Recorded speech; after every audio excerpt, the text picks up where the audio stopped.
Assalamualaikum warahmatullahi wabarakatuh. Selamat pagi, siang, dan malam terus people.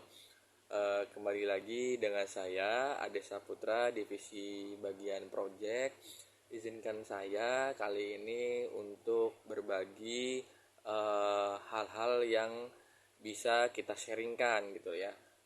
Jadi pada kesempatan minggu kali ini saya akan membahas tentang bagaimana sih cara cara kita agar bisa bekerja secara positif gitu. Jadi ternyata ada kiat-kiatnya nih. Nah, jadi mari kita kulik, ada sekitar 6 poin di sini. Semoga bermanfaat. Oke, baik. Kita bahas dari yang pertama. Jadi kita fokus pada hal-hal yang positif tentunya ya.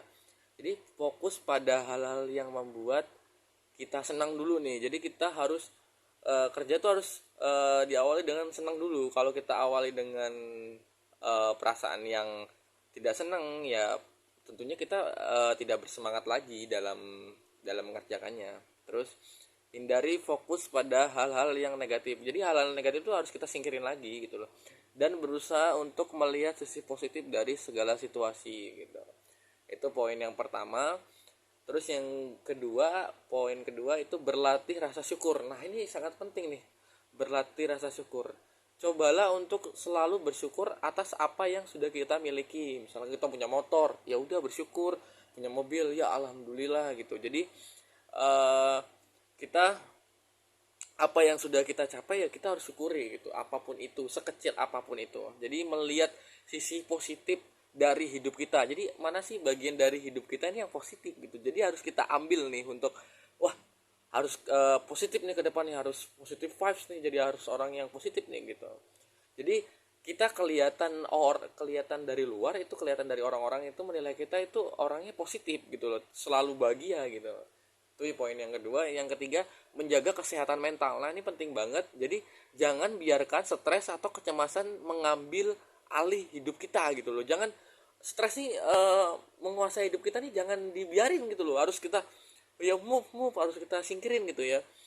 Jadi carilah cara untuk menjaga kesehatan mental kita, seperti ya mediasi, olahraga, atau menghabiskan waktu dengan orang-orang yang bisa kita cintai. Jadi menjalin hubungan yang positif, bersosialisasi dengan orang-orang yang memiliki energi yang positif juga, dan menghindari orang-orang yang selalu merasa negatif atau mengeluh, dapat membantu meningkatkan mood dan membantu kita menjadi orang yang positif vibes tentunya. Nah, itu penting ya. Terus yang keempat, berpikir positif. Nah, ini jadi kalau kita nggak berpikir positif ya yang nggak berguna juga 3 poin di atas itu. Jadi cobalah untuk selalu berpikir positif dan memusatkan perhatian pada solusi daripada masalah. Jadi ketika ada masalah datang, wah nggak apa-apa, ayo kita selesain satu-satu gitu. Jadi hal-hal kayak gini harus kita cari solusinya nih. Caranya kalau masalah A kita hadapi kita cari solusinya. Atau kalau kita tidak punya cara solusinya, kita bisa sharingkan dengan teman terdekat gitu loh. Terus yang kelima, melakukan hal-hal yang membuat kita bahagia gitu.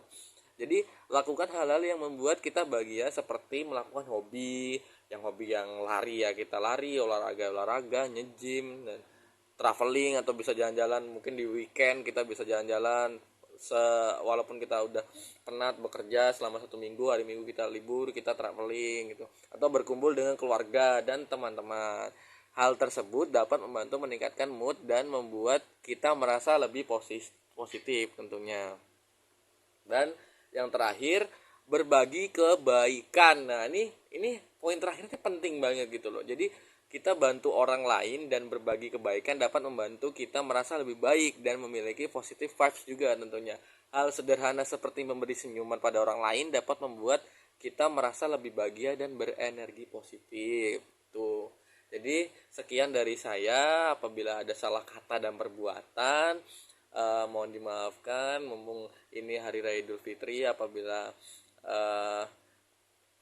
minal aidin wal faizin, mohon maaf lahir dan batin. Ya, wassalamualaikum warahmatullahi wabarakatuh.